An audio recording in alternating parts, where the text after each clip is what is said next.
Hello everyone, welcome to my channel. For today's video, isi-share ko sa inyo yung puto kotsitang nagawa ko ngayon. So guys, yan, this is fresh grated coconut. Kakayod ko lang ngayon guys, kinukudkud na niyog. Yan, sa Tagalog, niyog. So guys, ito kung wala pang alam ang iba guys, I'm sure alam naman ng iba kung paano gagawin ang puto kotsinta. Is easy recipe.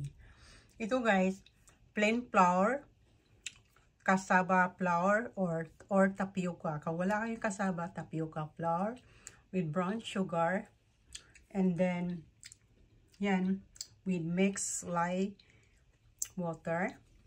Yan, easy recipe. So this is good for dessert guys. So, ayan. Ginawa ko na itong nilagyan ng fresh grated coconut. Ayan.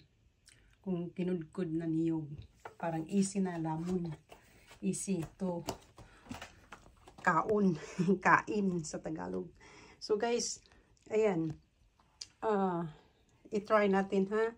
Ito, ayan. Super lambot. Ayan. So, i-dip mo sa fresh na niyog. Ganyan. Ganyan. O, pag nahalo na siya, ayan, yun. Then, eat. Yummy.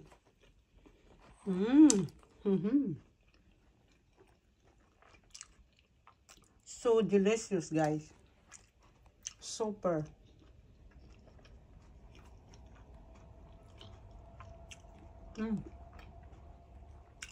Sabi nila, huwag magsalita daw pag puno ang mouth mo. Sorry, pero kailangan ko magsalita. So guys, ayun. Masarap ito.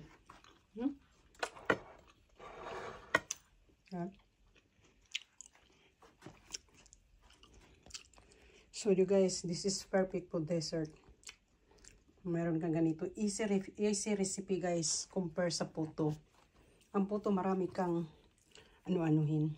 Pero, ayan. Ayan guys. So guys, thank you for watching. Hope you like this video and please subscribe into my YouTube channel, Judy's Mix Vlog. Thank you and bye-bye. Ayan. Ayan, fresh niyog. Ayan guys. Thank you guys. Bye-bye.